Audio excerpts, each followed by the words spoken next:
Bismillahirrahmanirrahim. Assalamualaikum warahmatullahi wabarakatuh. Alhamdulillah. Sebelum kita mulai acara ini, dimohon yang berjauhan merapat ya, obat yang jauh mendekat, yang tidak merapat. Juga ibu silakan diisi sok-sok yang ada, jangan sampai terlihat caweran. Alhamdulillah, salah satu kesyukuran kita pada hari ini kita dikunjungi oleh Dr. Arabi Lutfi MA. Dilihat di slide di atas bahwa beliau samanya dengan saya di London. Beliau lebih senior dari saya di London, dapat 9, saya 91. Kemudian beliau alumni Madinah, hafidz Al-Quran, juga S3 dari Universitas Kebangsaan Malaysia, PNS, dosen tafsir di Pasca di Sunan di Cirebon. Kemudian juga periode sebelumnya ketua di Jakarta, sekarang masuk ke DPP di pusat di bidang dakwah. Saya kira tidak terlalu banyak masalah taruh dengan beliau, karena beliau harus meninggalkan tempat ini tepat jam 11:20. Jadi tadi saya minta langsung saja, sayang kalau beliau datang hanya nungguin sambutan-sambutan. Kita percepat saja acara beliau, dan saya membawa bahasan yang akan kita bahas pada hari ini. Perlu kita pahami, perlu kita yakini, perlu kita imani, dan perlu kita anggap adalah sebuah jihad, yaitu bagaimana Al-Quran berbicara tentang politik. Maka ayat-ayat politik dalam Al-Quran yang membahasnya cukup kompeten. Saya kira sudah banyak beliau berdiskusi dengan yang mengatakan tidak ada politik dalam Al-Quran. Hari ini kita akan mendengarkannya, hari ini kita akan menyimaknya, hari ini kita akan membawa bahan-bahan hal ini, dan kita menyampaikan kepada yang lain bahwa ada sesuatu yang bernama politik dalam Al-Quran dan perlu kita perjuangkan. Oleh itu lebih detail, sebelumnya mungkin salam kita akan dengan Rasulullah. Lebih detail masalah ini kita akan menyimak. Yang membawa al-mushaf silakan siap-siap dengan mushafnya. Kalau yang sudah hafal tidak masalah, berarti yang nggak bawa mushaf sudah hafal. Kenapa? Beliau nanti akan menyebutkan ayatnya dan kita menyimak ayat-ayat tersebut. Saya kira ini sebagai mukadimah, dan insya Allah nanti dibuka pertanyaan sekitar 15 menit. Sekarang jam 9:20, tapi masih ada waktu sekitar 1 jam ke depan untuk memaparkan masalah ini. Sekali lagi, harapannya setelah acara ini kita sama-sama yakin bahwa politik bagian penting dari Islam, bukan mengada-ngada, datang dari awam-awam, tapi juga berdasarkan ayat-ayat Al-Quran yang jelas. Kami persilakan kepada Dr. Arabi Lutfi Al-Hafidz. Jadi kalau mau hafal Quran jangan jadi tujuan. Hafal Quran bagian dari memahami Al-Quran, bagian dari mengamalkan Al-Quran. Saya pernah nanya mahasiswa, kenapa kamu hafal Quran? Bingung dia. Jangan pernah menghafalkan Al-Quran berkeinginan jadi imam di masjid, jangan. Mari kita contoh betul hafal Quran, paham dan mengamalkan. Saya kira silakan untuk mudah-mudahan waktunya cukup dan kita semua mendapatkan ilmu yang banyak dan luas pada hari ini.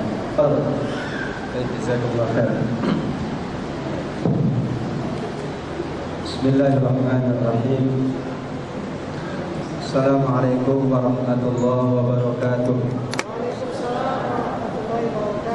Alhamdulillahi wa kafa, wassalatu wassalamu ala nabiyil mustafa Rasulullah sallallahu alaihi wasallam wa ala alihi wa ashabihi wa man da'a bi da'watihi wastanna bi sunnatihi wastaqama ala da'watihi ila yaumil ma'ad.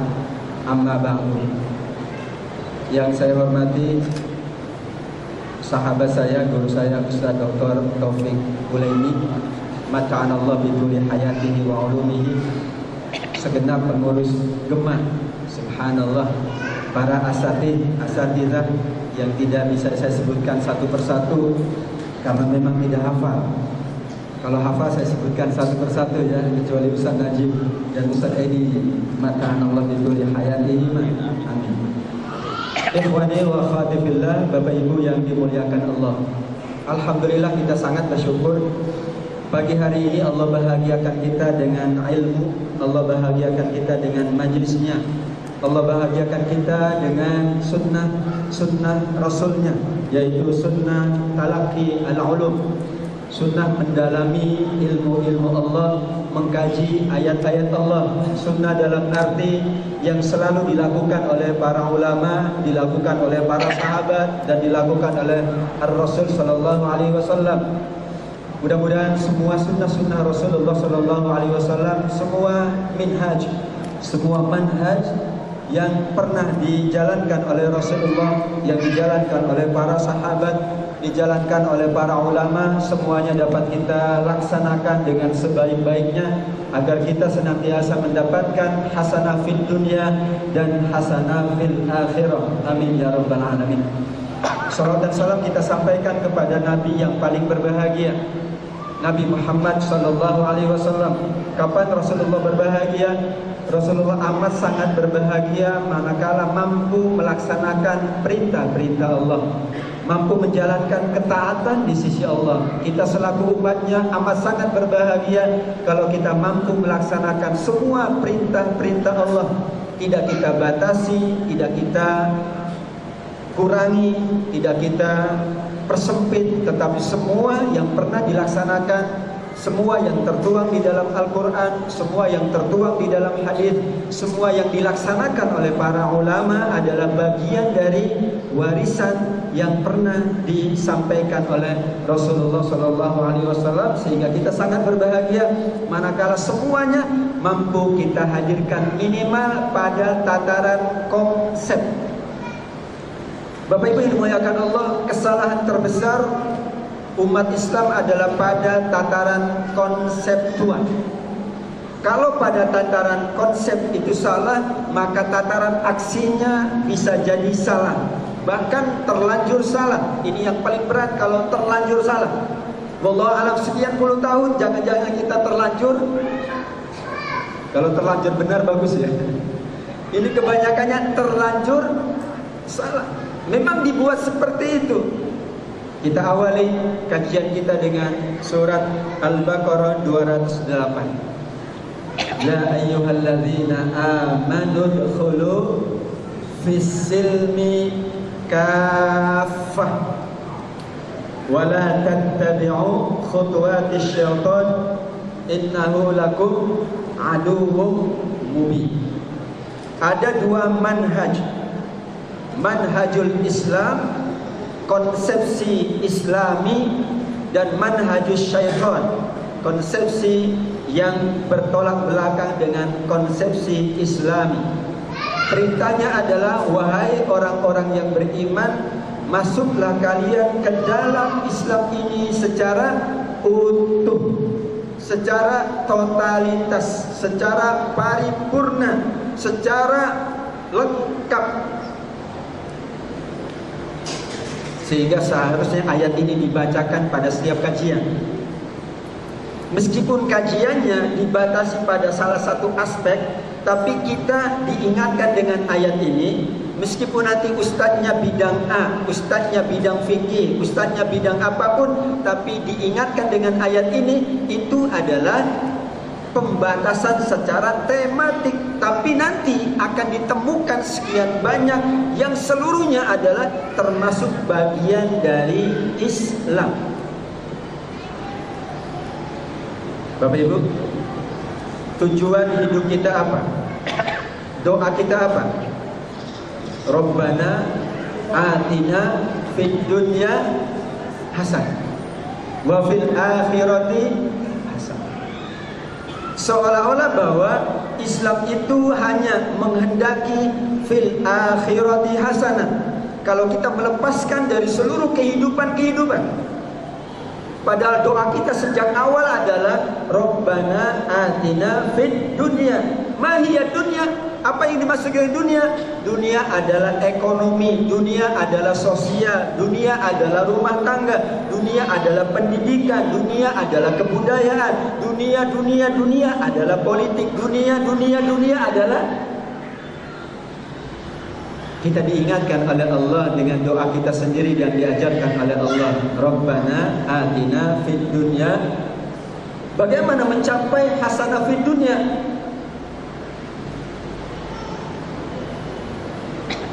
Nah, ayat Al-Baqarah 208 ini saya usulkan selalu dibaca. Meskipun pembahasannya tematis atau tematik, artinya membahasnya mungkin membahas A, tapi diingatkan bahwa itu bagian dari Islam. Ada yang bicara ekonomi, itu bagian dari Islam. Bicara politik, itu bagian dari Islam. Bicara rumah tangga, itu bagian dari Islam. Bicara ibadah, itu bagian Islam.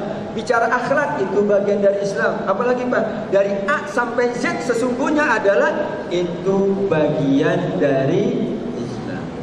Saya ingat Ustaz Taufik waktu ke Amerika saya 2009. Saya 2 kali ke Amerika, 2009, 2010. Ini yang fobia Amerika nggak ada di sini ya. Ustaz ngapain ke sana? Nanti kita nggak boleh kemana-mana ya, di Bogor aja, di Indonesia aja yang mayoritas Muslim. Dakwah ini milik semuanya. Mereka bertanya pertanyaan filosofis. Why we have to do salat? Why we have to do fasting? Why we have to do hajj? If we can be better without salat, without hajj, without fasting. Kenapa kita Ustaz harus salat, harus puasa, harus haji, harus melaksanakan sekian banyak ibadah? Kalau kita bisa tanpa salat, tanpa haji, tanpa puasa, kita bisa lebih baik. Buktinya negaramu banyak korupsinya katanya gitu. Kamu yang salat bisa dihitung jari, yang haji nggak pernah antri. Kita yang haji antri nggak Pak? Antrinya Bogor udah 10 tahun lebih. Haji ya, dulu boleh itu kalau antri di sini, ambil aja negara minoritas pasti nggak pakai antri, langsung daftar langsung jalan. Teman-teman yang di luar negeri enak itu Pak. Ya, yang di negara Eropa, negara minoritas enak. Itu tiap tahun bisa haji ya. Jadi Bapak Ibu kalau mau haji nggak usah antri, langsung aja ke sana. Saya tertegun. Bagaimana menjawabnya?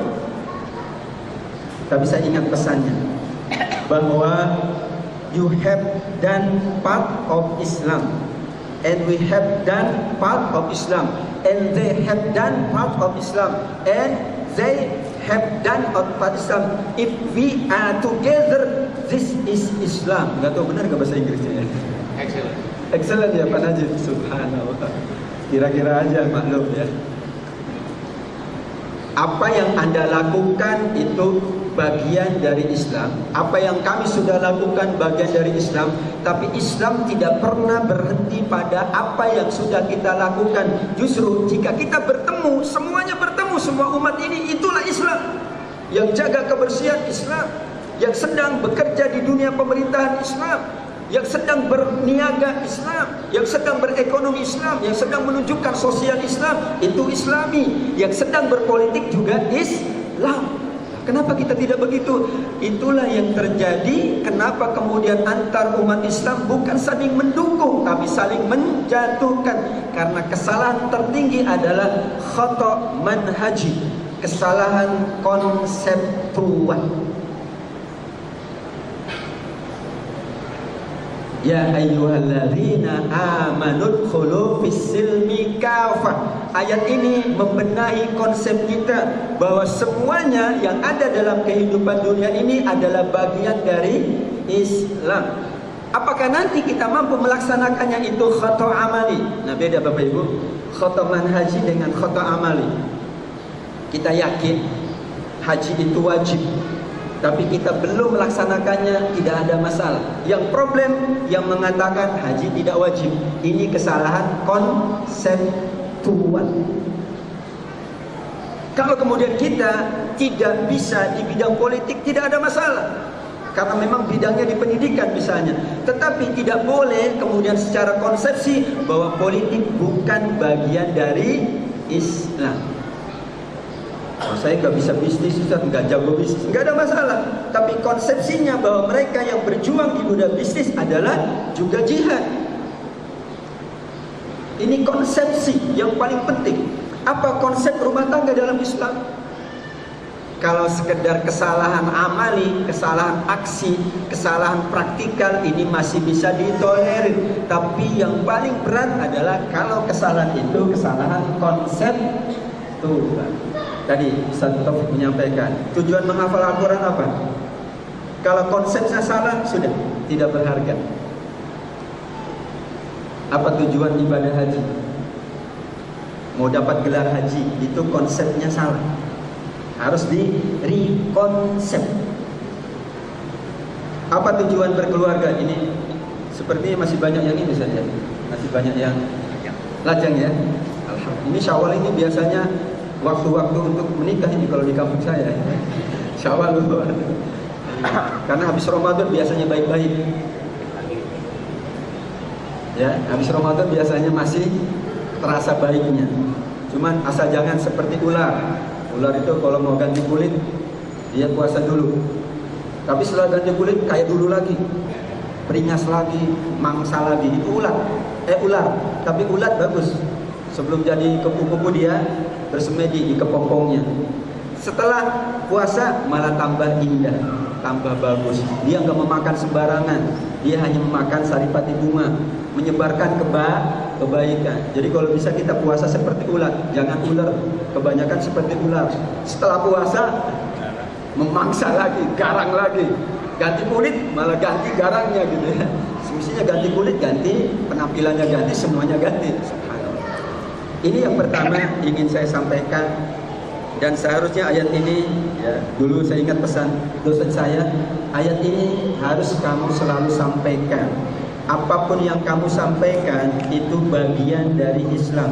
Tapi ayat ini mengingatkan secara tataran konseptual, tataran prinsip bahwa Islam adalah A sampai Z, dari tidur sampai tidur lagi, dari yang berada di pojokan sana sampai yang berada di pojokan situ. Kenapa?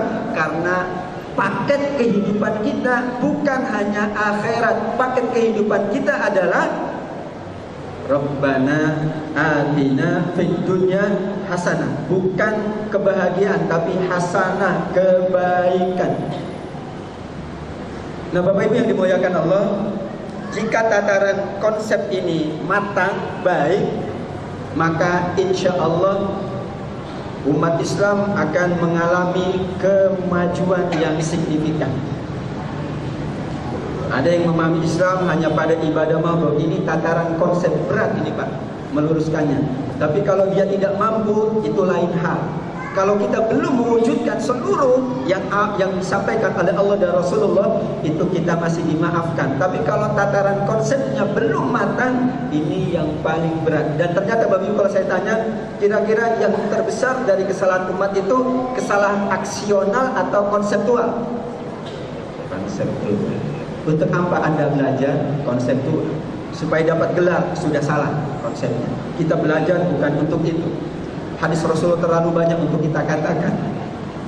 Kenapa kita berkeluarga? Bukan untuk mendapatkan A dan Z, tetapi berkeluarga adalah sunnah Rasulullah SAW. Dari keluarga akan lahir A, akan lahir B. Dari keluarga sekian banyak konsep yang ditawarkan oleh Islam. Ujungnya adalah waj'alna lil Rabbana hab lana min azwajina wa dhurriyyatina qurrata a'yun waj'alna lil muttaqina imama. Sampai Allah sebutkan bahwa konsepsi rumah tangga hubungannya dengan imamah, kepemimpinan. Berarti sejak awal kita harus mempersiapkan anak-anak kita untuk menjadi imaman. Ayatnya benar kan? Waj'alna lil muttaqina imam.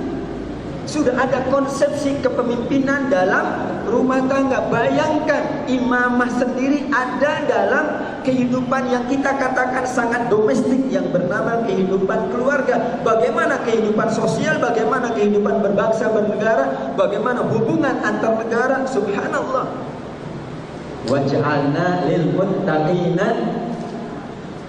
Kalau keluarga, visi misinya, konsepsinya adalah menghadirkan pemimpin bagi orang-orang yang bertakwa, maka ini konsepsi yang dahsyat. Sejak awal diingatkan anak-anak kita, nak, kamu akan memimpin skala kecil, memimpin skala menengah, dan bahkan kamu akan menjadi pemimpin dalam skala global, dan itulah Islam. Hadirin hadirat yang dimuliakan Allah. Sekarang kita bahas satu saja, Nabi Sulaiman alaihissalam. Ayat 15 sampai ayat 44. Kita bahas dari ayat 44 dulu. Surat An-Naml. Nggak ada kan surat Nabi Sulaiman? Nggak ada ya. Tadi bicara Nabi Sulaiman, suratnya apa Ustaz? Surat An-Naml ayat 44. Ya. Ada nabi yang namanya jadi nama surat, tapi ada nabi yang namanya tidak jadi nama surat. Nggak apa-apa, yang penting isinya. Surat An-Naml 44. Sekali Nabi Sulaiman alaihissalam, konsepnya, visi misinya jelas. Ilalahat khalis sarh falamma ra'athu hasibathu lujjatan wa kashafat an saqaiha qala innahu sarhun mumaradun min qarir qalat rabbi inni zalamtu nafsi wa aslamtu ma'a Sulaimana lillahi rabbil. Kepemimpinan Nabi Sulaiman, kerajaan Sulaiman, kekayaan Sulaiman, kekuasaan Sulaiman, orientasi tertingginya apa? Secara konsepsi adalah mengislamkan Balqis, bahkan mengislamkan semua rakyat yang menjadi rakyatnya Ratu Balqis. Betul nggak? Bayangkan seorang ratu ya, itu masih kampungan. Kenapa kita katakan kampungan? Ketika masuk ke istana Sulaiman, dia angkat kainnya. Kampungan kan? Itu kalau kita yang masuk, bukan hanya kain yang diangkat, sendal juga diangkat. Bahasa kita, kemegahan Nabi Sulaiman tujuannya adalah mengislamkan Balqis. Berarti kekuasaan, berarti bahwa kepemilikan, berarti bahwa kekayaan, berarti bahwa kemampuan, semua yang dihadirkan oleh Allah diingatkan oleh Nabi Sulaiman alaihissalam. Kadang-kadang seseorang hanya bisa disaingi atau ditandingi dengan yang sesuai dengan apa yang dimiliki. Seorang alim dilawan dengan ilmu, seorang yang kaya dilawan dengan kekayaan, seorang yang berkuasa dilawan dengan kekuasaan. Kalau umat Islam tidak memiliki itu, bagaimana kemudian wa aslamtu Sulaiman wa aslamtu ma'a Sulaimana lillahi rabbil. Kenapa Ratu Balqis masuk Islam? Kagum dengan kemewahan yang Allah hadirkan untuk Nabi Sulaiman. Kalau saat itu Nabi Sulaiman miskin, Balqis tidak akan masuk Islam. Tapi ada sosok manusia yang lain yang memang harus didakwahi dengan kezuhudan, karena memang tepat untuk beliau. Bayangkan sekarang era-era yang sangat berat bagi umat Islam. Jika umat Islam tidak memiliki berbagai hal, bagaimana mungkin kita bisa huwallazi arsala rasulahu bil huda wa dinil haqqi liyudhhirahu 'ala dini kulli. Bagaimana izharuddin kalau kita tidak punya apa-apa? Faqidus syai'i la yu'ti. Kalau tidak punya apa-apa, tidak bisa memberi, kan? Nggak punya apa-apa, mau beri apa? Mau ngasih apa? Ada buku Khawatir Qur'aniyah yang membahas tentang ini. Bagaimana dakwah Nabi Sulaiman, dakwah dengan kekuasaan, berarti dakwah dengan politik. dakwah dengan kemewahan, berarti dakwah dengan kekayaan, dakwah dengan ilmu. Nanti lagi kita bahas di beberapa ayat yang lain. Tapi ayat 15-nya tentang Nabi Sulaiman, walaqad ataina Dawuda wa Sulaimana ilman. Ini konsep dasar sekali bahwa sebuah masyarakat itu akan kuat, akan matang, akan kokoh kalau prinsip ilmu itu kuat. Dan ilmu adalah merupakan prinsip dasar, dan itulah karenanya kenapa Al-Quran pertama kali turun adalah ayatnya Iqra, yang notabene kuat dengan nuansa keilmuan. Dan ilmu tidak bisa kita splitkan, kita batasi pada hanya ilmu ibadah mahdhah, tapi semua ilmu adalah subhanaka la ilma lana illa ma 'allam. Dulu keunggulan Islam karena ilmu, tapi sekarang keunggulan mereka juga karena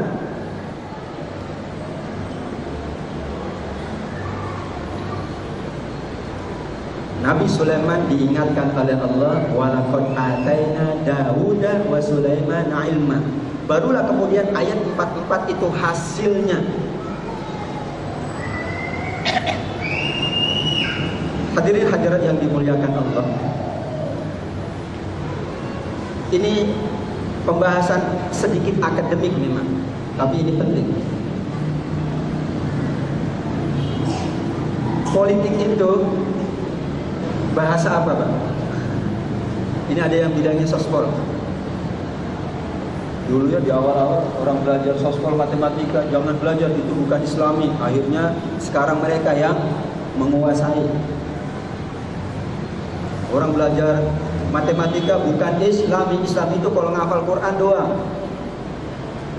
Padahal menghafal Quran Islami, belajar matematika Islami. Tidak ada kata ustadz itu khusus untuk yang menguasai ulum syariah. Semuanya bisa jadi ustadz. Kenapa? Ustadz itu bahasa Arab artinya profesor.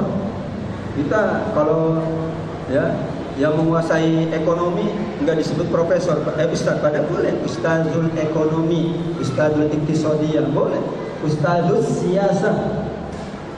Cuma udah kadung lah ustaz, kalau ngajar ikro aja ustaz, ngajar ngaji baru ustaz. Itu konsepnya sudah salah. Konsep ustaz itu siapa?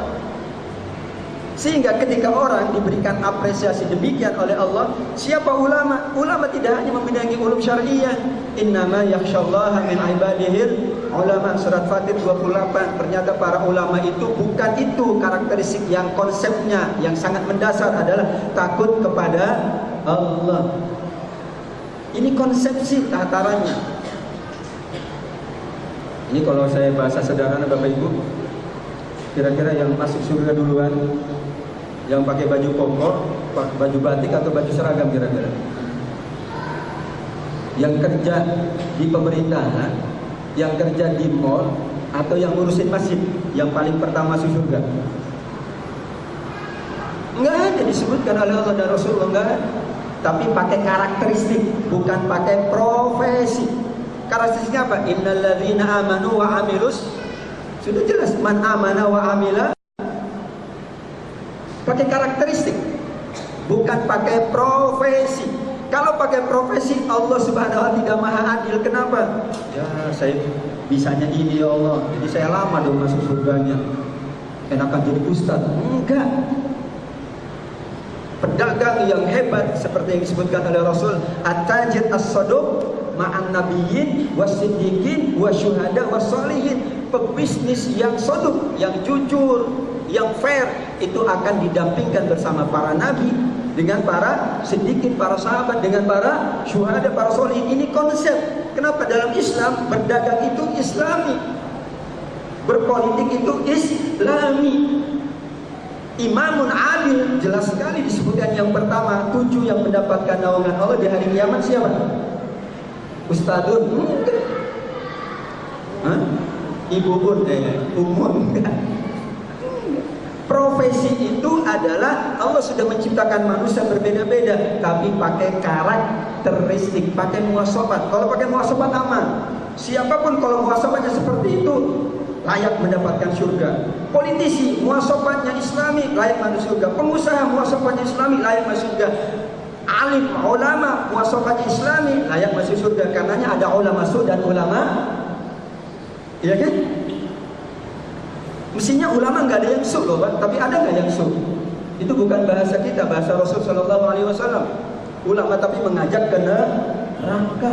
Du'atun yad'una ila jahannam. Bayangkan pendakwah yang mengajak ke neraka. Jadi muasafat penuntut ilmu, dilihat muasafatnya. Ini penting, ini konsepsi. Karenanya politik itu yang kita lihat muasafat. Lam tarid fil Quran kalimat siasa. Memang benar tidak ada di Al-Quran kata siasat, yang itu bahasa lain dari kata politik. Tetapi apakah kalau tidak ada secara tekstual dibunyikan oleh Allah bahwa politik itu bukan bagian dari Al-Quran? Maaf, akidah ada nggak di Al-Quran? Kata akidah. Silakan cari Bapak Ibu kata akidah di Al-Quran ada nggak? Setelah ini cari, nggak ada. Nggak ada kata akidah. Jadi akidah nggak Islami. Loh, kata akidah di dalam Al-Quran tidak ada. Akidah ini maksudnya bahasa Arab akidah itu kan. Siasat nggak ada di Al-Quran Ustaz. Iqtisadiyah ekonomi ada nggak? Usroh ada nggak? Nggak ada. Ya udah semuanya nggak Islami ya, semuanya nggak dijalankan. Tapi itulah Al-Quran kita sebut sebagai minhajul hayat, way of life, konsep kehidupan, tuntunan berkehidupan. Kalau tuntunan itu garis globalnya saja. Secara aksi banyak tataran-tataran teknis yang bisa kita kemudian lakukan kreativitas. Apalagi ini wilayahnya bukan wilayah ibadah maghrib. Mungkin Ustaz Taufik pernah menyampaikan tentang bid'ah. Kalau ibadah maghrib ya kita katakan itu pun masih terjadi perbedaan pendapat para ulama. Tapi ini wilayahnya adalah wilayah yang non ibadah maghrib. Sudah ya, kita kembali kepada tadi. Politik itu ada yang mengatakan dari bahasa Yunani, ada yang mengatakan. Oke, saya punya pandangan filosofis begini, wallahu a'lam.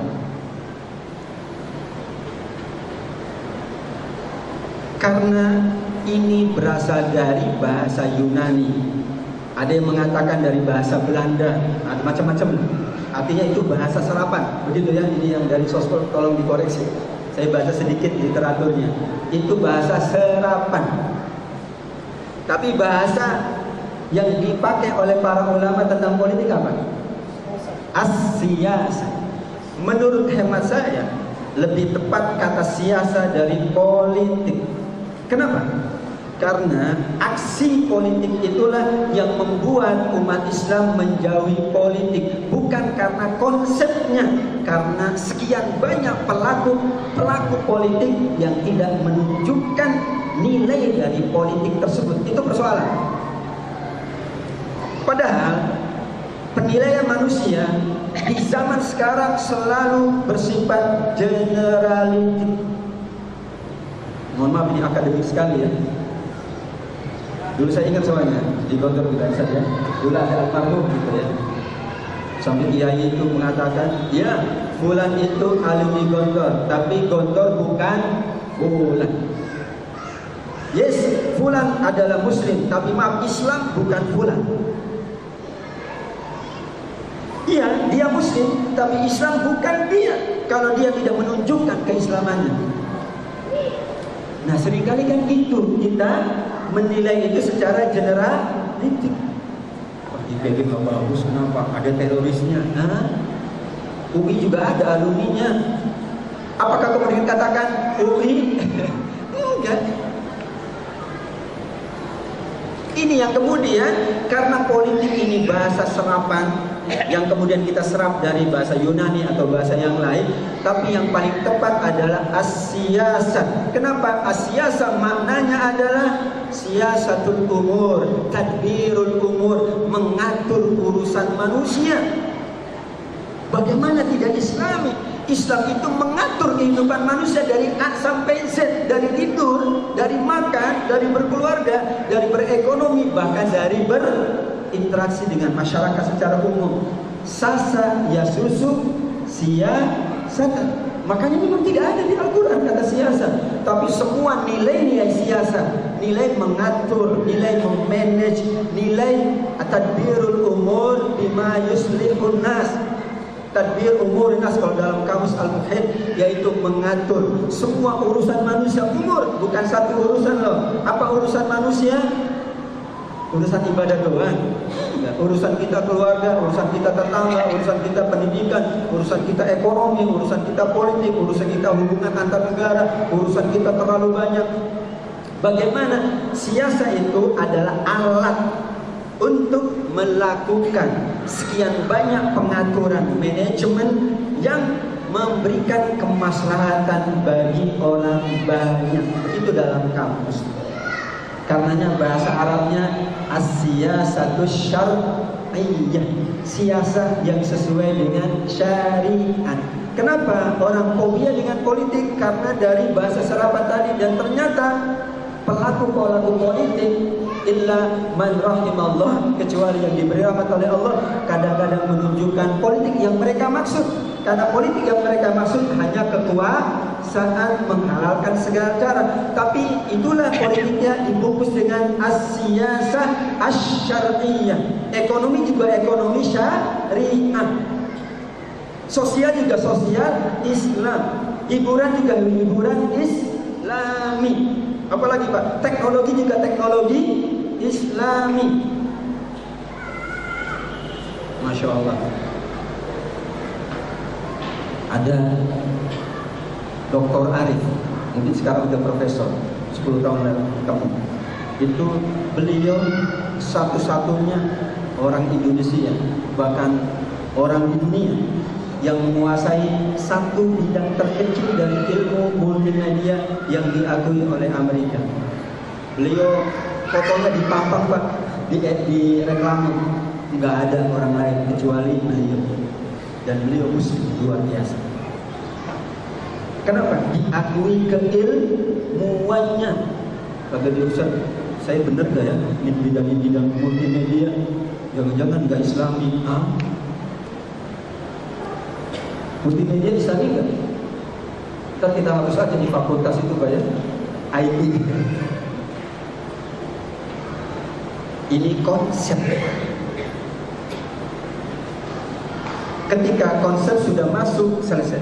Nah, tadi kita katakan ini serapan. Hati-hati ketika kita menyerap dari bahasa asing, kadang-kadang kita terbawa dengan apa yang mereka inginkan. Karena kita punya konsepsi yang bernama as-siyasah asy-syar'iyyah. Imam Ibnu Qayyim al-Jauziyah menyebutkan, ini bukunya At-Turuq al-Hukmiyah fi Siyasah Asy-Syar'iyyah. Nanti Ibnu Taimiyah juga ada siyasah syar'iyyah. Salafat Ibnu Taimiyah bicara tentang ini bagi saya luar biasa, apresiatif banget.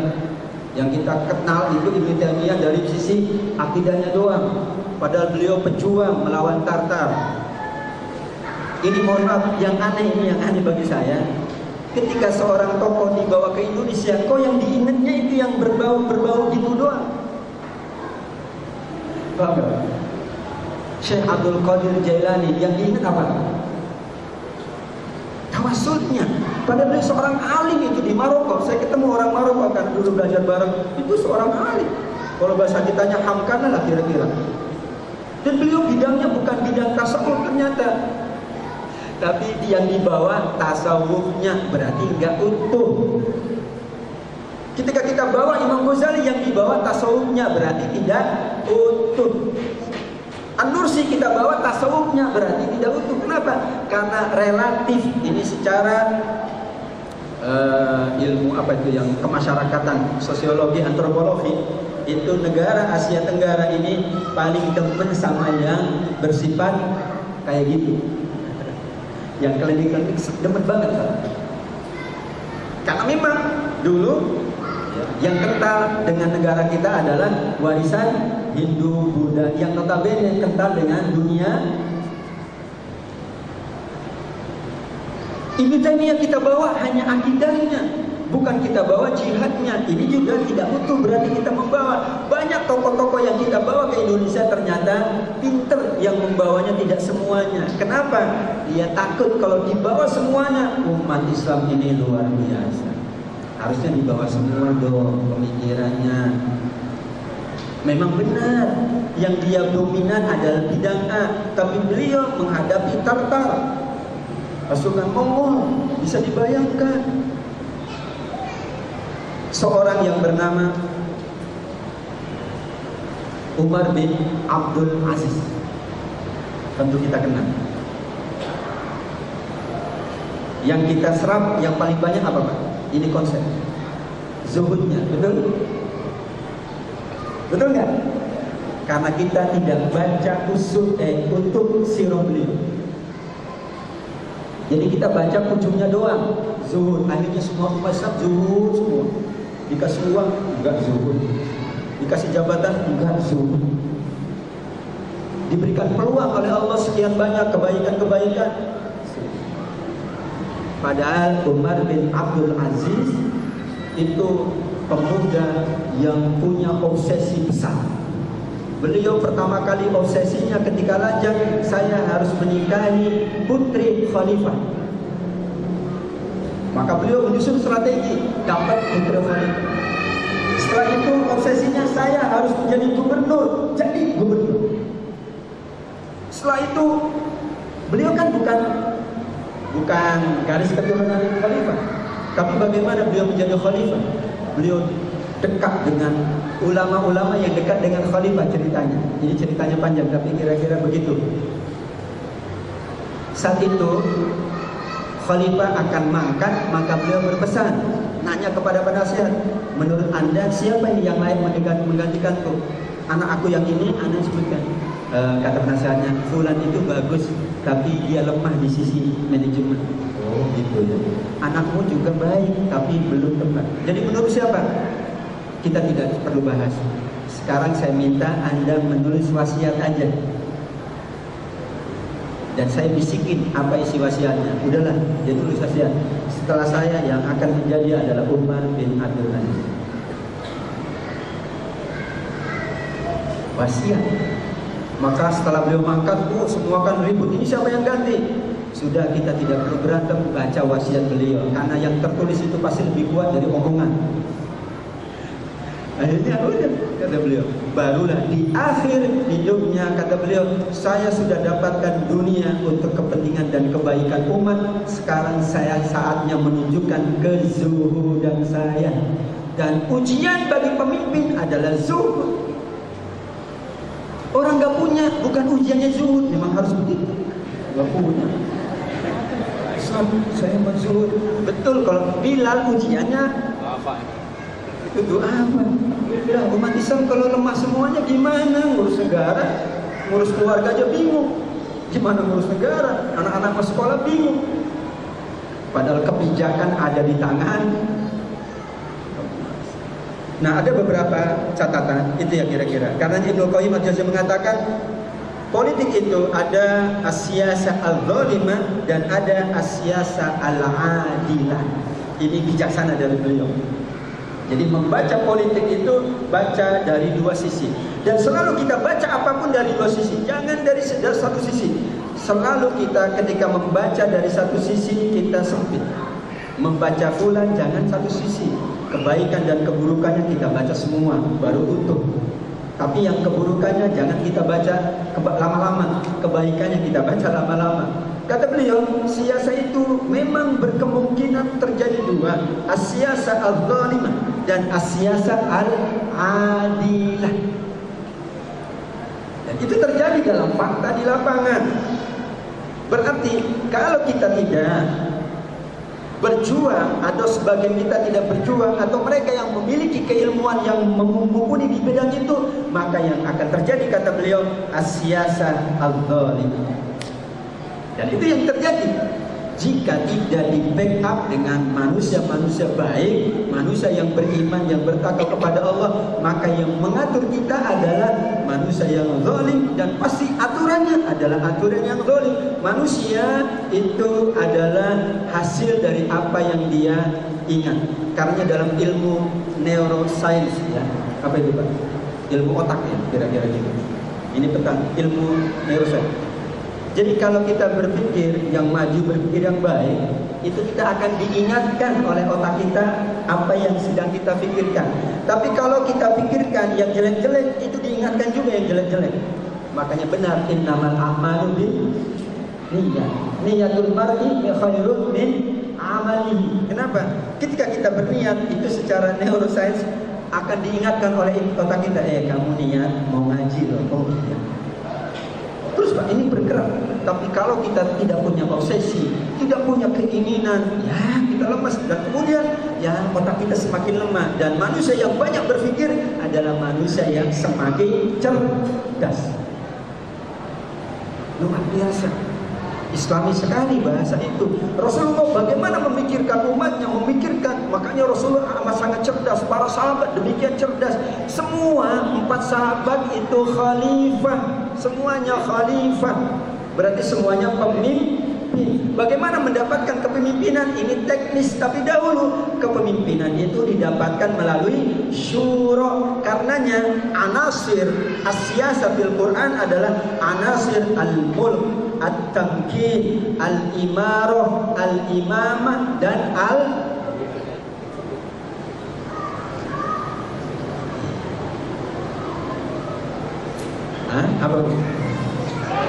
Al-istikhlal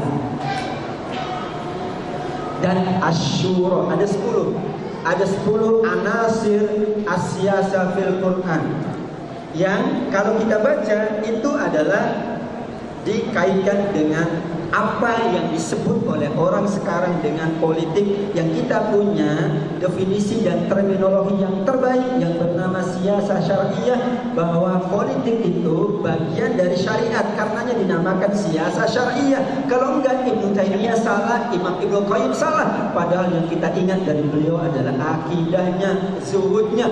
Bagaimana beliau kok orang zuhud, orang masjid bicara politik? Aneh nggak Pak? Bagi saya aneh. Orang masjid bicara politik, bukan orang kampus ini. Ibnu Taimiyah orang masjid kira-kira kalau sekarang biasa rofis gitu ya. Tapi bicaranya politik Pak. Tapi politik yang siyasah, yang syariah. Berarti PR kita bagaimana mensyariahkan politik. Seperti PR kita alhamdulillah sekarang sudah mensyariahkan ekonomi. Lahirlah bank syariah, lahirlah sistem ekonomi syariah. Itu PR. Kemarin vaksin, saya katakan ini kesalahannya umat Islam. Waktu ada vaksin haji kok ada unsur babi. Yang salah siapa Pak? Kenapa umat Islam tidak bisa bikin vaksin yang notabene aman dan halal? Yang terpaksa kita impor dari yang lain. Misalnya, berarti kita berdosa semuanya secara fardu kifayah kalau tidak bisa mengamankan vaksin untuk mereka yang menunaikan ibadah haji. Ini konsep. Kalau tidak ada pendidikan Islami, semua orang berdosa karena tidak mampu melahirkan pendidikan yang Islami. Kalau tidak ada keluarga Islami, maka secara keseluruhan kifayah manusia berdosa, orang beriman berdosa karena tidak mampu menghadirkan usrah yang muslimah misalnya. Begitu. Nah, tadi anasirnya saya catat beberapa saja. Misalnya di surat ini masuk sekali ya, An-Nisa ayat 54. Jadi pertama, as-siyasah asy-syar'iyyah fil Quran itu dibahasakan oleh Allah dengan bahasa al-mulk. Bahasa al-mulk yang artinya kerajaan. Kerajaan adalah kekuasaan. Dahulu sistemnya banyak kerajaan, yang sebelumnya adalah khilafah, kemudian sistemnya mamalik, kerajaan-kerajaan, kemudian sistemnya sekarang republik. Sistemnya macam-macam, nggak ada masalah. Itu hanya sistem saja yang membantu manusia merealisasikan as-siyasah syariah. Nilainya yang penting dari sebuah terminologi. Sekarang An-Nisa 54. Faqad ataina ala Ibrahimal kitaba wal hikmata wa atainahu mulkan azima.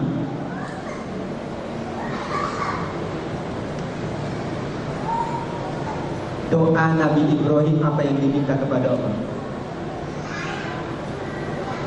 Apa doa Nabi Ibrahim yang dia minta kepada Allah Subhanahu wa taala?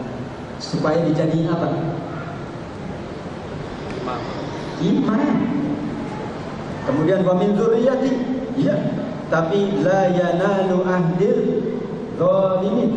Wa qala Ibrahim rabbi ja'al hadzal baladan aminan warzuq ahlahu minas samarati man amana minhum billahi wal yawmil akhir. Qala man kafara fa ummatuhu qalilan tsumma atraja bil sabr. Wa ja'al Ibrahim al-qawaid min Nabi Ismail. Apa itu Pak yang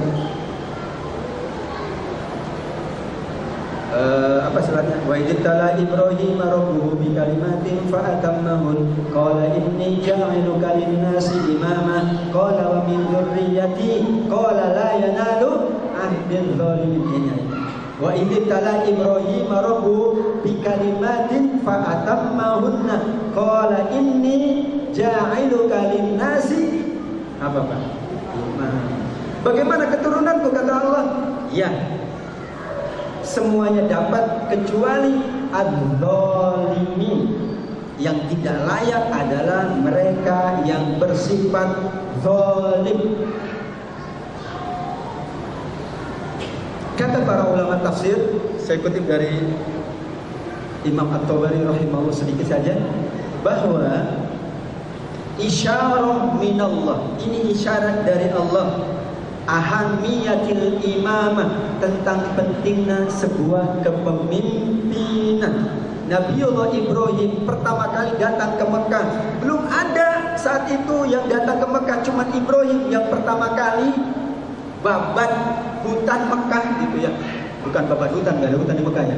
Babat padang pasir Mekah itu Ibrahim. Kan berarti babat gitu ya. Kalau kita itu babat padang gersang itu Ibrahim yang babat. Nggak ada yang mau Pak, Mekah nggak ada yang mau datang ke situ. Sudah tandus, ekonomi tidak menjanjikan, pokoknya tidak ada yang mau. Ibrahim malah disuruh oleh Allah dari Palestina yang subur menuju ke Mekah yang tandus, biwadin ghairi zi zar'in. Apa rahasianya? Ternyata Nabi Ibrahim berdoanya, inni ja'iluka lin-nasi imam. Allah mengatakan, aku menjadikanmu pemimpin bagi semua manusia. Maka Ibrahim bertanya, bagaimana dengan keturunan selaku? Iya, kecuali orang-orang yang isyarah ila ahammiyatil imamah wal imamatu tastamirru, dan kepemimpinan itu akan berlanjut baina adilin wa zalimin, antara yang adil dan zalim. Kalau tidak mau yang memimpin itu zalim, maka harus kita hadirkan yang adil. Bagaimana menghadirkannya? Berarti harus ada perjuangan. Akhirnya kita pasrah saja sekarang. Kita pasrah aja. Ntar juga Allah ngasih pemimpin dari mana?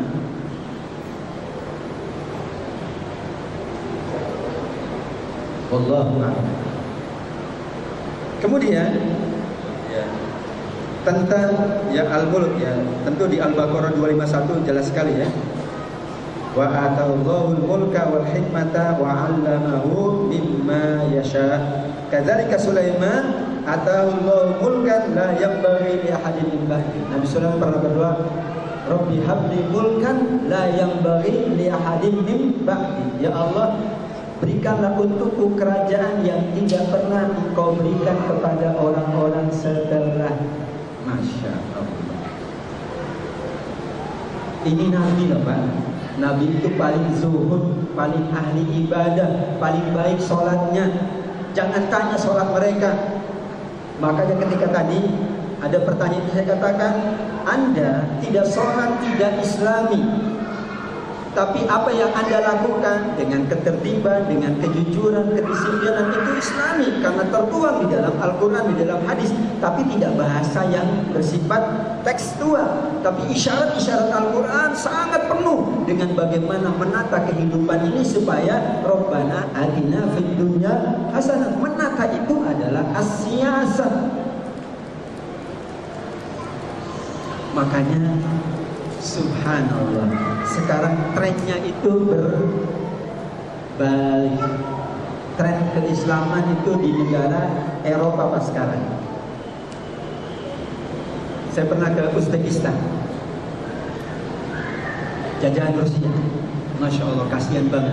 Pada dulu Rusia itu tempat gudangnya para ulama. Imam Bukhari di situ, Imam Muslim di situ, Tirmidzi. Masya Allah, bagaimana kita tidak terenyuh saat itu ya. Makanya kalau ke Uzbekistan itu pakai kopi yang hitam, Bu. Kita paling dihargai. Saya datang ke sana langsung bilang, Soekarno. Oh, Soekarno. Oh yes, Soekarno. Jadi itu jasanya Soekarno ternyata. Menurut mereka itu jasa Soekarno, karena kebetulan dulu Soekarno dekat dengan komunis Rusia. Itu sejarah mereka. Lihat di banyak sekali ya di internet. Tapi benar ketika saya sampai di sana, Soekarno, dia bukan Indonesia ya Pak, Soekarno. Teman saya pakai peci putih nggak ditegur, pakai peci hitam ditegur. Oh yes, I'm Soekarno. Saya bilang, enak banget yang namanya Soekarno ya, langsung betul nggak? Kamu tahu nama saya gitu.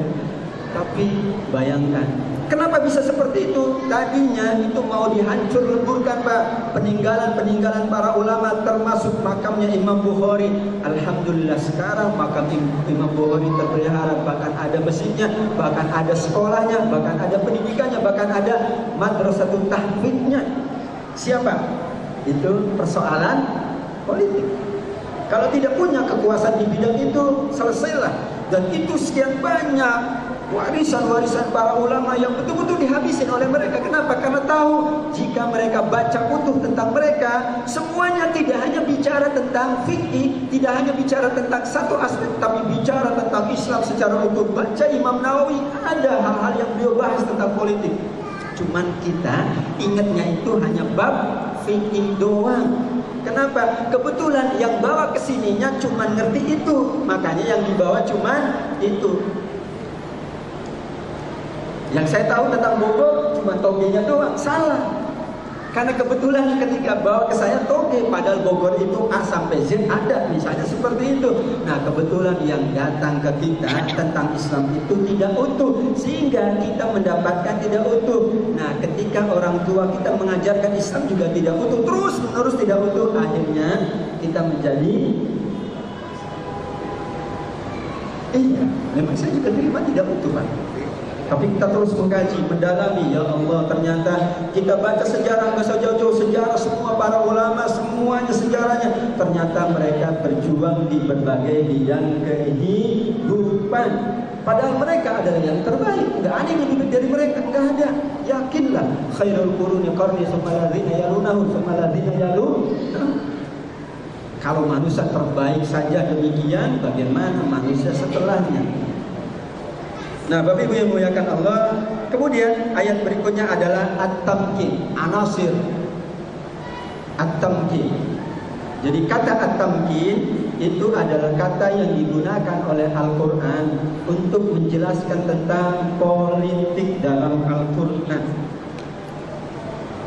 Nabi Yusuf alaihissalam, Yusuf ayat 56. Wa kadzalika makkanna li Yusufa fil ardi yatabawwa'u minha haitsu yasha.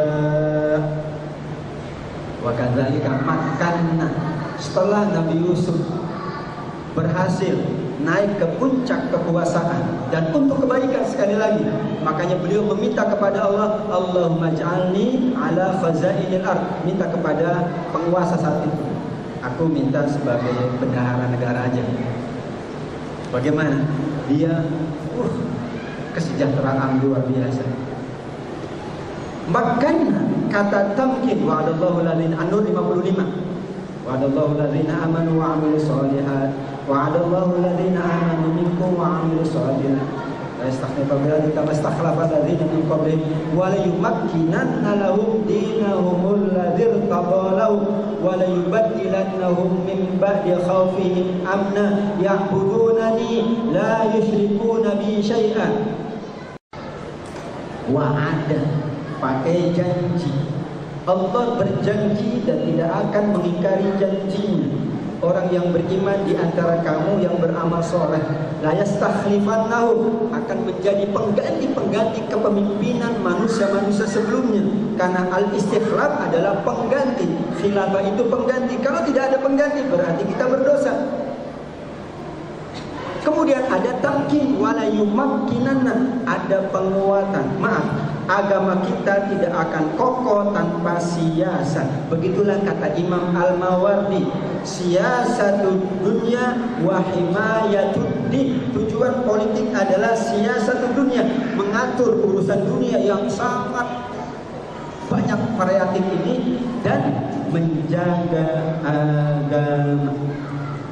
Hirasatud din, agama membutuhkan kekuasaan, kekuasaan membutuhkan agama. Bayangkan bagaimana nasib sebuah agama, nasib sebuah pemikiran, nasib sebuah ideologi kalau tidak di backup dengan kekuasaan. Semua negara ini yang mengatur agamanya adalah yang berada di atas ad-din ala an-nazu ala dini muluki. Kalau komunis, semuanya bisa komunis. Ratu Balqis ketika mendeklarasikan Islamnya, semuanya jadi muslim. Masya Allah, sangat tegas sekali Allah mengingatkan kita, jangan kecolongan kalau bahasa kitanya. Dua yang Allah gunakan, An-Nur 55, ada istikhlaf, bahwa harus ada proses pergantian, estafeta yang akan mengelola bumi ini. Kalau tidak ada estafeta berarti akan disalib oleh yang lain. Silahkan. Kemudian setelah itu wala yumakkinanna, apa yang ditamkin? Ad-din. Karena din ini perlu ada yang yumakkin, ada yang mentamkinnya. Dan di dunia kontemporer sekarang, ad-din, al-akhlak, akhlak bangsa, agama sebuah bangsa, sebuah umat itu akan kuat manakala di backup oleh. Saya kasih contoh saja sederhana. Saya di Malaysia 5 tahun. Ternyata ada perbedaan. Atau di Saudi lah kita katakan. Bapak Ibu mau nggak agama diurus oleh negara? Saya tanya dulu. Mau nggak agama kita diurus oleh negara? Mau nggak? Nggak mau. Negara juga bagus. Malaysia, semua urusan agama dikendalikan oleh raja. Kira-kira masalah keagamanya bagus dari sana? Plus minus, tapi plusnya lebih baik. Indonesia, persoalan agama menurut para tokoh adalah diserahkan aja kepada umatnya. Akhirnya kayak gini.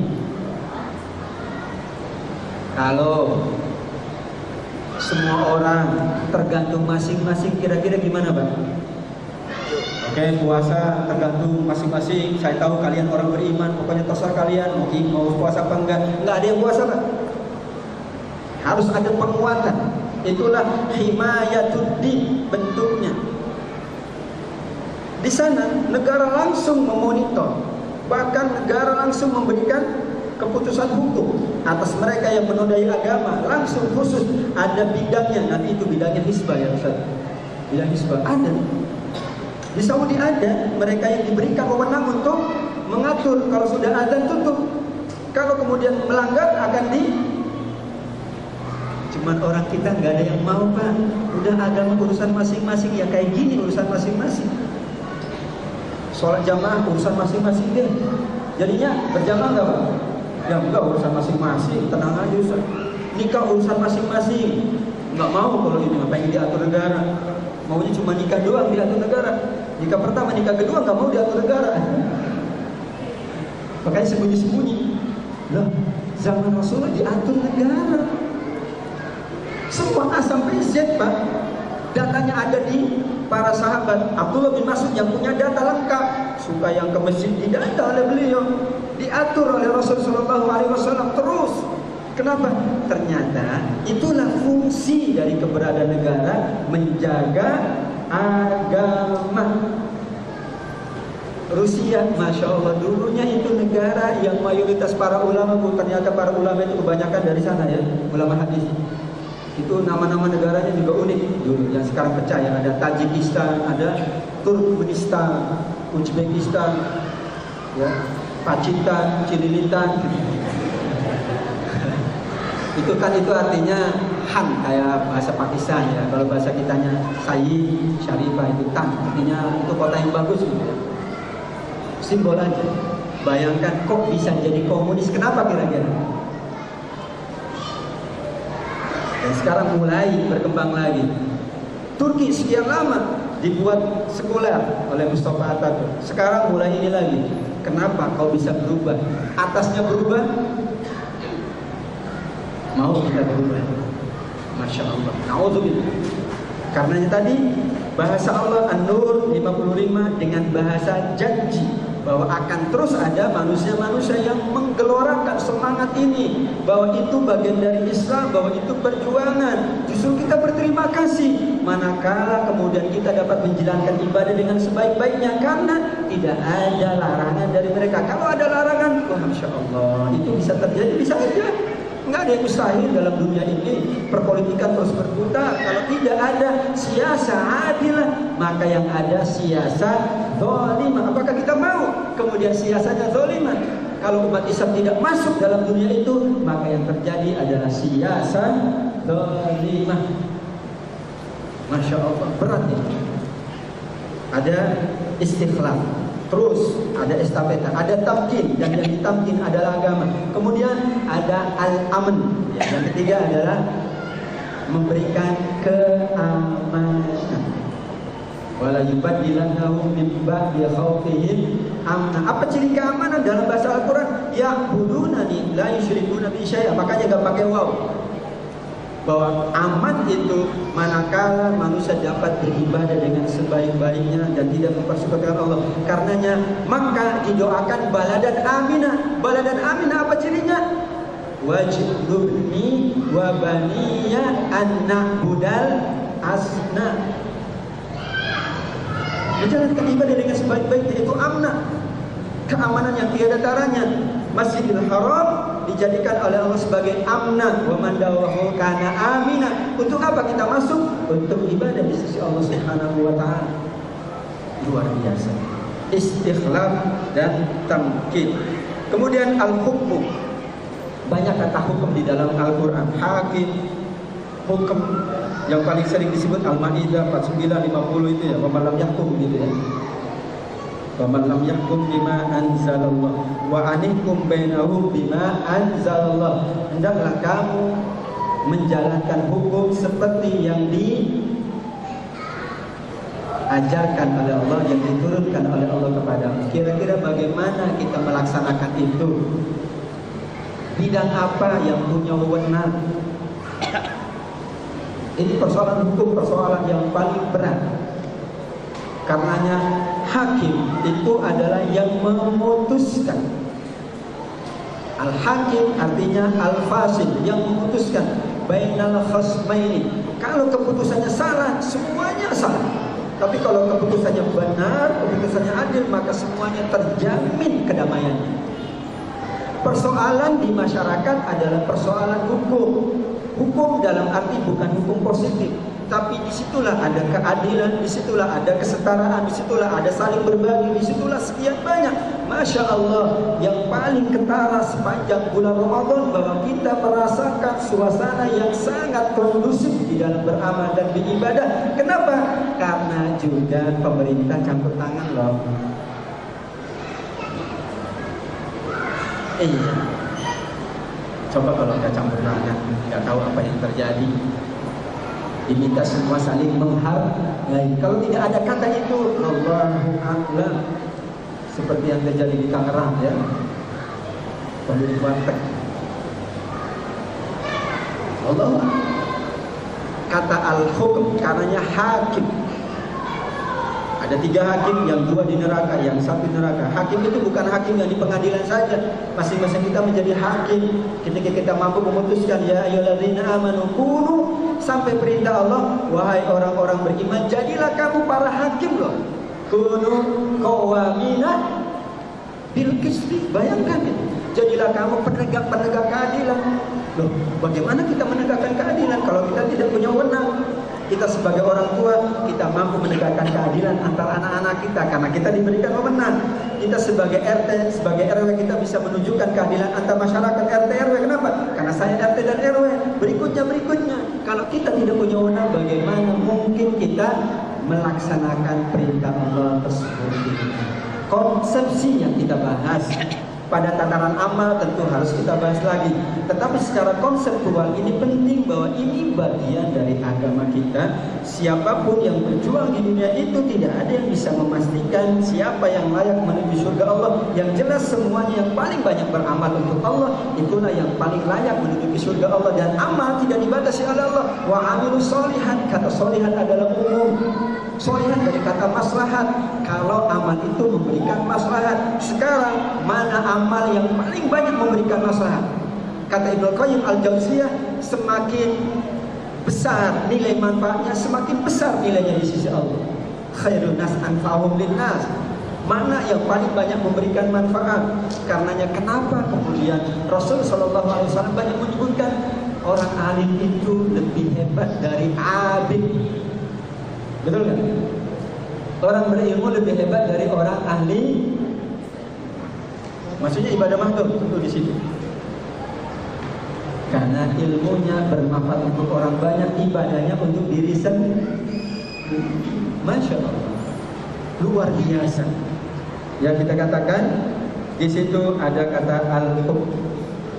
Kemudian yang terakhir kata syuro, wa amruhum syuro bainahum, dan urusan antar mereka laksanakanlah dengan syuro. Apa isyarat dari Allah tentang syuro? Syuro itu siapa yang menjalankan? Boleh nggak orang tua ngajak anak-anaknya bermusyawarah tentang keluarga? Boleh. Boleh nggak anak yang ngajak orang tuanya musyawarah? Boleh aja. Tapi kalau orang tua nggak mau ya nggak apa-apa. Tapi kalau orang tua yang perintah, yang ngajak anak musyawarah, anak harus ikut kan? Kalau dari atas yang ngajaknya. Tapi kalau bawah yang ngajak, gimana? Pak, gini Pak, siapa kamu? Tapi kalau ini, semua kalian begini, semuanya ya siapa? Masya Allah. An-nas ala dini mulukihim. Kemudian terakhir, hadis muttafaqun alaih dari Abi Hurairah. Kanat Banu Israil tasusuhum al-anbiya. Ini yang paling dekat dengan kata siasat. Bani Israel itu dipimpin oleh para nabi. Kullama halaka nabiyyun khalafahu nabiyyun. Satu pemimpin selesai diganti dengan pemimpin berikutnya yang nabi juga. Wa annahu la nabiyya ba'di, tidak ada nabi setelahku.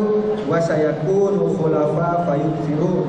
Famadza ta'muruna, nanti sekian banyak pemimpin-pemimpin kalian. Kebanyakannya tidak sesuai dengan keinginan. Maka apa yang kamu perintahkan kepada kami wahai Rasul? Di sini wa'atuhum haqqahum alladzi ja'alallahu lahum fa innallaha sa'iluhum ammastar'ahum. Muttafaqun alaih dari Abu Hurairah. Ini hadis ini menurut para ulama hadis sesuatu yang sangat besar nilainya, bahwa begitulah manhajul anbiya, dan itu manhaj Allah ketika menjadikan para nabi. Ternyata mereka adalah pemimpin untuk umat, bukan bawahan untuk umatnya, pemimpin untuk umatnya. Kenapa? Karena diberi ilmu, diberi hikmah, dan layak mereka mengelola. Tanpa ada pengelola, bagaimana kehidupan bangsanya? Ada pengelola saja masih mungkin terjadi kedisharmonisan, terjadi penyimpangan dan penyelewengan. Bagaimana kalau tidak ada yang memimpin? Dan disinilah tidak ada memang politik di dalam Al-Quran secara tekstual, tapi ayat-ayatnya banyak mengisyaratkan tentang ahamiyah, urgensi secara konseptual. Bagaimana kita mengatakan bahwa Islam adalah A sampai Z. Udkhulu fis-silmi kafah. Ini saja hadirin hadirat yang dimuliakan Allah. Saya sudah diingatkan oleh Ustaz Dr. Taufik, tapi mudah-mudahan beberapa hal ini menjadi catatan bagi kita bersama. Inilah konsep yang sangat penting, bahwa Islam itu sangat luas dan sangat besar. Jangan dipersempit oleh pemikiran kita yang sempit. Islam itu tinggi, jangan direndahkan oleh pemikiran kita yang rendah. Karena pemikiran terbaik adalah pemikiran para ulama. Pemikiran para nabi jelas paling tinggi. An-Nisa 69, jangan tanya. Wa may yuti'illah wa rasulahu fa ulaika ma'al ladzina an'ama Allah. Siapa di kedudukan paling tinggi? Minan nabiyyin was-siddiqin wasyuhada was-sholihin. Tidak ada yang lebih baik dari mereka. Semuanya merujuk kepada mereka. Dan panduan mereka jelas sekali adalah panduan Allah. Jadi kalau kita ingin mendapatkan panduan-panduan itu, maka kita jangan a priori atau hobi dengan hal-hal yang sifatnya menjauhkan seolah-olah kita dari ibadah. Tapi ibadah akan terlaksana dengan baik. Agama ini akan tamkin, akan kokoh dalam sebuah bangsa manakala umatnya berjihad di berbagai bidang kehidupan, termasuk di bidang politik. Dalam bahasa agama, as-siyasah syar'iyah dalam bahasa Al-Quran ada istikhlaf, ada imam, ada amir, ada khalifah, ada tamkin, dan ada musyawarah. Itulah bagian dalam kolektivitas kehidupan ini. Karena paket kehidupan kita adalah dunia dan akhirat. Tidak mungkin kita dapat akhirat yang terbaik tanpa menjalankan kehidupan dunia yang terbaik. Kita lagi merencanakan akhirat terbaik dari dunia ini. Al-Qasas 77, wabtaghi fima ataakallahu darul. Kata para ulama, ini akmalu ayatin anid dunia. Ini ayat yang paling lengkap membantu kita menjalankan kehidupan dunia. Tidak ada yang lebih lengkap dari itu. Semuanya adalah dalam rangka kebaikan umat manusia, terutamanya orang-orang yang beriman. Demikian, jazakumullah khair. Apa yang dapat saya sampaikan, tentu masih banyak kekurangan, banyak hal-hal yang perlu kita sempurnakan. Silahkan nanti bisa menjadi bahan awal untuk kita terus-menerus mengkaji ayat-ayat Allah agar semakin lengkap, semakin komprehensif, semakin utuh, syamil terhadap Islam, sehingga nanti secara amaliyah juga akan lengkap. Tanpa fahmun syamilun tidak mungkin ada amalun syamilun. Didahului dengan konsepsi yang sangat utuh tentang Islam itu sendiri. Wallahu a'lam. Assalamualaikum warahmatullahi wabarakatuh. Waalaikumsalam warahmatullahi wabarakatuh. Jazakallahu khairan. Sebetulnya tadi kalau saya mengerti yang beliau sampaikan masih enak, tapi saya inginkan beliau ada janji di tempat lain. Maka saya tawel sedikit. Saya pikir dengan gak usah ditawel, yang salah beliau. Alhamdulillah, jazakallahu khairan. Saya ucapkan jazakallah, terima kasih untuk atas kehadiran di tempat ini. Kesan saya satu saja hal ini, yang nggak datang rugi. Kenapa? Karena kita mendengar tafsir dari seseorang, kok kayaknya nggak beda-beda amat dengan terjemahan Jepang. Ya, kalau hanya sekedar terjemahan Jepang nggak usah kita dengar, tinggal baca aja. Tapi hari ini kita mendapatkan tadabbur yang begitu luas tentang ayat Al-Quran, yang mana tadi sudah disebutkan sesuai dengan judulnya. Sesungguhnya dalam Al-Quran ada ayat-ayat politik, namun Al-Quran ini buat orang yang berpikir. Artinya politik itu ada walaupun tanpa dengan kata politik. Kalau yang mengatakan tidak ada politik karena tidak ada katanya, tadi menarik, sama akidah juga nggak ada. Alhamdulillah, sebetulnya kita hanya punya waktu 5 menit. Saya minta 2 pertanyaan saja singkat, dua-duanya. Satu dari sini, silakan, ada yang tanyakan? Satu, singkat saja. Jadi akhwat satu ya, bagian depan. Silakan. Hanya 15 detik. Assalamualaikum warahmatullahi wabarakatuh. Ini yang menanyakan yang pertama tentang penerapan demokrasi di negara kita, dan yang kedua bagaimana untuk dengan kondisi sekarang seperti dunia yang berjalan, khilafah Islamnya itu bisa begitu. Assalamualaikum warahmatullahi wabarakatuh. Ya Allah, yang bisa kan ibu ya Ufti silakan. Dalam aman dengan ibu.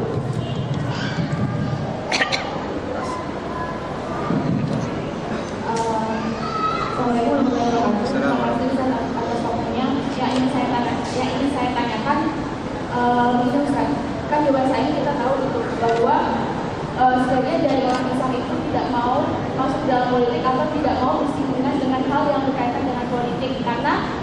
politik sekarang ini kan berbasis atau bersistem undang-undang dan demokrasi yang tidak mengacu pada Al-Quran. Bahkan ada sebagian orang awam itu yang berpikiran bahwa hal yang berkaitan politik itu berkaitan dengan yang namanya korupsi gitu ya. Nah, yang ingin saya tanyakan bagaimana gitu meluruskan persepsi hal tersebut. Dan yang kedua, waktu zaman Nabi Yusuf, beliau kan mendaftarkan diri atau menawarkan diri untuk menjadi bendahara dalam suatu kerajaan. Apakah kerajaan itu berbasis kerajaan Islam atau kafir? Nah, saya kira ada pertanyaan jelas. Baik, jazakallah khair. Subhanallah. Pertanyaannya luar biasa juga ya. Baik. Ya. As-siyasa asy-syar'iyyah. As-siyasa al-'adil. Amaliyatu as-siyasa al-'adil. Yaitu aplikasi dari politik yang bernilaikan keadilan, berpaksikan kebenaran, berpaksikan kedamaian, dan berpaksikan saling memberikan kebaikan, ta'awanu 'alal birri wat taqwa. Ini menjadi tujuan. Islam itu lebih kental dengan tujuan. Karenanya dalam kaidah usul fikih ini Ustaz Taufik bidangnya, al-ghayatu bi hukmil al-wasail bi hukmil maqasid. Betul kan? Bahwa semua sarana-sarana itu adalah sesuai dengan hukum tujuan yang sedang kita tempuh. Sekarang tentang demokrasi, saya perlu bertanya, demokrasi di Al-Quran dan hadis ada nggak? Pasti jawabannya nggak ada. Nggak ada ya? Sepakat. Demokrasi ada nggak? Yang nggak ada itu bahasa Indonesia. Bahasa Arabnya demokratia juga. Dan itu bukan bahasa Arab, tapi bahasa Indonesia yang diarabkan. Kalau politik jelas ada as-siyasa, bukan politikiyah. Semestinya politik diarabkan jadi politik. Beda. Ketika demokrasi itu bukan bahasa kita, karena memang tidak ada, karenanya diarabkan menjadi demokratiyah. Sama dengan komputer, apa bahasa Arabnya? Arab, alat apa? Udah komputer memang betul. Karena ini dari mereka. Ya kan? Haji nggak bisa diterjemahkan bahasa Inggris, karena itu adalah istilah yang kental dengan syariat kita yang bernama haji. Haji diganti pilgrimage nggak benar, masih diganti Moskow juga nggak benar, masih ya mas. Nah jelas kan? Ini filosofinya begitu. Kalau begitu, demokratia ini adalah made in mereka, tetapi tujuan dari proses demokrasi ini adalah mengambil sebuah kepemimpinan, bahkan puncak kepemimpinan, kira-kira gitu. Nah, kesalahan konsepsi kita adalah sama dengan yang kedua, ketika melihat pelaku-pelaku di lapangan kok tidak mencerminkan, gitu kira-kira. Politik identik dengan korupsi, maka malah sampai, masya Allah, yang saya tidak setuju, kalau muslim pasti koruptor. Enak aja, yang terbanyak itu non muslim yang koruptor. Kalau mereka korupsi langsung dibawa ke Singapura, jadi nggak ketahuan. Kalau kita taubat langsung diambil oleh negara. Lebih baik mana? Dua-duanya nggak baik. Jadi kita disuguhkan dan mereka mempersiapkan penyuguhan itu.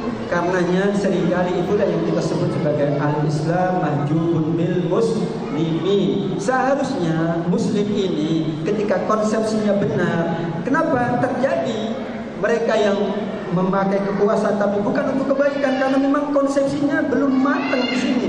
Yang dia tahu, kalau saya korupsi, nanti saya tinggal haji. Kalau udah haji, leburlah dosa-dosa saya, kan begitu. Betul nggak kira-kira gitu? Nanti saya umrah berkali-kali. Nanti saya panggil fakir miskin, saya kasih santunan, leburlah dosa-dosa. Itu kan konsepsinya. Coba aja. Maka dia nanya, Ustaz, uang saya nggak jelas, boleh nggak dizakatkan? Nggak bisa. Sedang zakat itu hari yang baik. Jadi gimana nasibnya? Ya itu nasib Bapak, bukan nasib saya. Jadi masih pada tarar konsepsi bahwa ketika seseorang melakukan dosa itu bisa dilebur dengan perbuatan baik, padahal perbuatan kebaikannya tidak ada kaitannya dengan ini. Dosanya berhubungan dengan makhluk, maksa dileburkan dengan yang berhubungan dengan Allah. Dia harus minta maaf, harus berikan haknya kepada orang, harus menyampaikan itu secara terang-terangan di depan semua masyarakat yang pernah diperlakukan dengan tidak baik. Begitulah konsepsi taubat dengan makhluk. Nah, demokrasi ini adalah alat, bukan tujuan. Kalau siasat tadi tujuan, beda. Karena secara bahasa ada dan kitab-kitabnya ada dari para ulama. Demokrasi tidak ada dalam literatur klasik para ulama. Nggak ada. Benar. Sekarang alat ini akan berkembang sesuai dengan perkembangan manusia. Tapi Islam menggariskan tujuan. Apakah harus berbentuk republik? Enggak ada. Apakah harus berbentuk khilafah? Juga tidak ada. Apakah berbentuk kerajaan? Juga tidak ada. Dari Rasulullah SAW. Kalau khilafah itu merupakan tuntunan langsung tekstual dari Allah Subhanahu Wa Taala melalui Rasulullah misalnya, maka khilafah Utsmaniyah tidak akan hancur. Masa Allah menghancurkan khilafah? Ya kan? Mestinya tidak hancur khilafah Islam. Kalau itu sistem yang baku dari Allah. Tapi hancur nggak Pak? Habis juga kan? Malik Jababiro, kemudian ada raja-raja yang adil. Setelah itu raja-raja yang zalim. Kerajaan berarti disebutkan oleh Allah, disebutkan oleh Rasul Shallallahu Alaihi Wasallam. Karenanya dalam kaidah ini penting membedakan antara tujuan dengan alat. Ketika sekarang disepakati, kita katakan bukan ijma tapi sepakat semuanya negara-negara dunia ini. Kenapa? Karena memang yang berada di atasnya mereka menamakan alat untuk mendapatkan imamah, khilafah, imarah, apapun namanya adalah dengan cara demokrasi. Seharusnya demokrasi ini dijadikan alat untuk kita mendapatkan sesuatu yang tertinggi. Karena kalau tidak, maka kitalah yang akan dijadikan objek oleh mereka. Seharusnya menang kita. Kenapa? Mayoritasnya muslim, tapi konsepnya ini yang belum matang. Tadi pagi saya kuliah subuh di Komplek Kopassus. Ada yang bertanya menarik juga. Saya nggak habis pikir apa sih standar para ulama, boleh kosor, boleh jama, boleh tidak puasa bulan Ramadan karena musafir. Ada nggak standar jarak atau waktu? Saya katakan Allah Maha Adil. Nggak ada standar waktu, nggak ada standar jarak. Para ulama hebat sudah memprediksi nanti dari sini ke Solo 1 jam naik pesawat, dulu sekian jam. Makanya yang penting ketika musafir maka dibolehkan untuk berbuka, dibolehkan ya, tidak diharuskan. Apa maknanya? Ini alat, tujuannya tetap musafir. Alatnya boleh dengan becak, boleh dengan onta, boleh dengan ini alat. Alat untuk mendapatkan kebaikan dari Allah Subhanahu Wa Taala yang bernama al-imamah, kepemimpinan. Di masa Nabi Yusuf apa alat yang digunakan? Ini langsung pertanyaan kedua. Apakah rajanya saat itu berhukum dengan hukum Islam? Enggak juga. Enggak. Dan Rasul Shallallahu Alaihi Wasallam beberapa kali juga berinteraksi dengan non Muslim, dengan Yahudi. Bahkan pernah ya menjadikan salah seorang Abdullah bin Uraikid yang kata waktu itu musyrik sebagai penunjuk jalan beliau untuk hijrah. Ini dianalisis oleh para ulama. Sebelumnya saya ingin menyampaikan tentang kaidah tafsir. Mungkin kaidah ini juga bahwa kita tidak bisa memahami satu persoalan hanya dari satu ayat atau satu hadis sehingga pemahaman kita tidak utuh. Itulah yang disebut dengan manhaj maudhu'i, yaitu metode tematik. Ini metode yang terbaik dalam memahami Al-Quran. Kita bawa satu hadis, sudah ini pokoknya hadisnya begini. Maaf, ada hadis lain loh. Jadi harus kita konfrontir, kita data semua ayat, kita data semua hadis, barulah menghasilkan kesimpulan yang objektif. Yang terjadi kan enggak? Yang satu bawa hadis ini, hadis yang begini, akhirnya rame berantem. Padahal hadis ini ada hadis yang lain yang semisal, yang menguatkan. Kalau kata kita ini yang difasiru ba'du yang saling menafsirkan. Nah, kelemahan kita adalah umat tidak ngerti Al-Quran semuanya. Jadinya ketika dapat Al-Quran langsung pengen dipraktekkan. Padahal tataran prakteknya nanti ada ayat-ayat yang akan memberikan panduan. Demikian juga dengan hadis-hadis Rasulullah SAW yang sangat banyak. Kita ambil satu hadis sudah langsung pengen diamalkan. Padahal hadis ini ada pembandingnya, pendampingnya, penguatnya, atau ada hadis-hadis lain yang memberikan pemahaman yang lebih. Nah, ini kira-kira seperti itu tentang demokrasi. Kita katakan ini adalah alat karena tidak ada tertuang dalam Al-Quran hadis atau dalam kamus para ulama. Beda dengan as-siyasah, ada as-siyasah asy-syar'iyyah. Karena sepanjang kita menunjukkan as-siyasah asy-syar'iyyah, maka alat ini menjadi alat yang mudah-mudahan nanti ketika siyasah sudah syar'iyyah, maka kita ganti dengan alat yang bernama asy-syura. Selama kita belum punya alat made in kita, sama dengan vaksin kita belum punya, gimana Bapak Ibu? Haji harus, kalau nggak pakai vaksin boleh nggak haji? Nggak boleh. Bagaimana? Ada dokter yang bilang, saya Ustaz, gimana lagi? Ini dosa ente, saya bilang. Kenapa nggak bikin vaksin yang halal? Berarti dosa kita. Kenapa kita nggak menyiapkan alat? Bukan kemudian kita menyalahkan. Akhirnya kita tidak dapat A dan tidak dapat juga tujuannya. Menyalahkan ini nggak dapat. Akhirnya kita membuat hal-hal yang sifatnya bukan meningkatkan kembali, malah kemudian apa yang sudah kita bangun, apa yang sudah kita perhatikan akhirnya menjadi hancur kembali dan kita kembali dari nol. Masya Allah, terlalu berat. Kalau kita ingin mengusuk satu alat sekarang ini sudah bersifat global. Jangankan alat yang bernama demokrasi, ISN. Bahkan kalau di kampus ada ISO ya Pak. Standar ISO-nya apa tuh? Siapa yang bikin? Oh Bapak ikut? Itu nggak pernah disalahin itu ISO. Satu-satunya maaf, saya kemarin di Idul Adha di Jepang. Negara yang tidak mau ikut ISO Jepang. ISO bikin siapa? Saya bikin aja sendiri. Karena dia negara kuat. Kita mau bikin sendiri, ya diketawain sama orang. Di embargo, di apa-apain. Masya Allah. Akhirnya agama tidak berjalan, ibadah tidak berjalan, pendidikan tidak berjalan. Mau seperti itu. Jadi kita panjang. Karenanya dalam kaidah nanti ada al-masolih.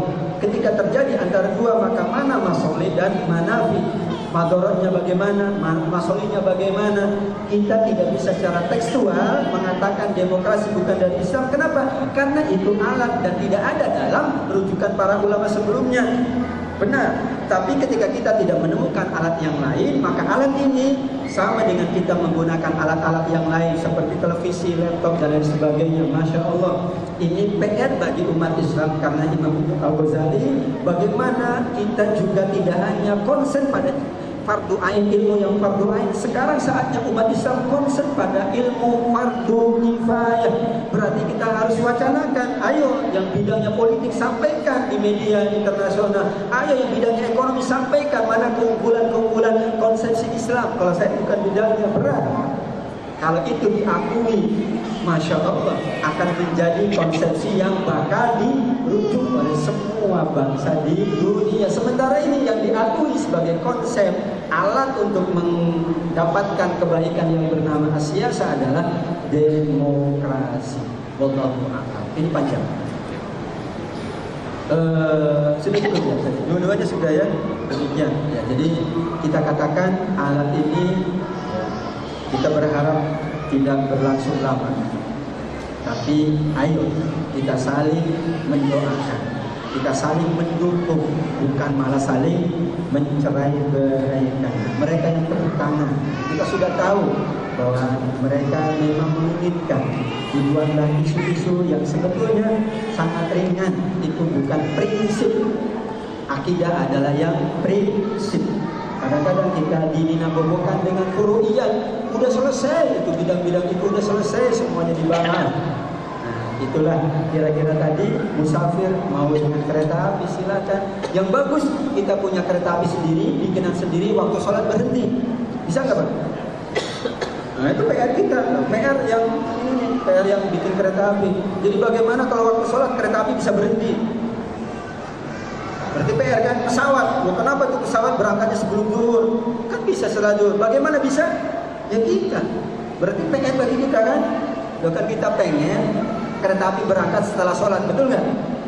Siapa yang mengatur Pak? Jadi kita punya PR, fardu kifayah, berarti yang ngaturnya harus kita yang ngerti konsep baku dari Islam. Wallahu a'lam bishawab. Demikian saya kira, terima kasih dan mohon maaf. Assalamualaikum warahmatullahi wabarakatuh. Waalaikumsalam warahmatullahi wabarakatuh. Sekali lagi kita ucapkan terima kasih kepada Bapak tadi. Harapan kita bukan yang terakhir beliau dalam membuat, karena kampanye akan terus berlanjut dan insya Allah kita akan hadirkan orang-orang yang tepat pada bidangnya masing-masing. Insya Allah ke depan ada tentang masalah ekonomi, ada masalah hadis yang memang di bidangnya masing-masing mereka ahlinya. Kalau tadi saya kira Allah khairan wa insya Allah ada ziarah laisa akhirah, ziarah bulan insya Allah. Baik, insyaallah. Barakallahu fikum. Hadirin Allah, tadi saya khawatir beliau terlambat, tapi beliau juga tidak khawatir ya, udah. Sekali lagi Yang khawatir yang di sana, Ustaz. Terima kasih sekali lagi Dr. Taufik, dan kita dapat berhubungan khairan dan mudah-mudahan ilmu ini kita bisa serap, kita bisa diskusikan, kita bisa sampaikan. Kalau ilmu semakin diskusikan, semakin disampaikan, semakin berkembang. Barakallahu. Assalamualaikum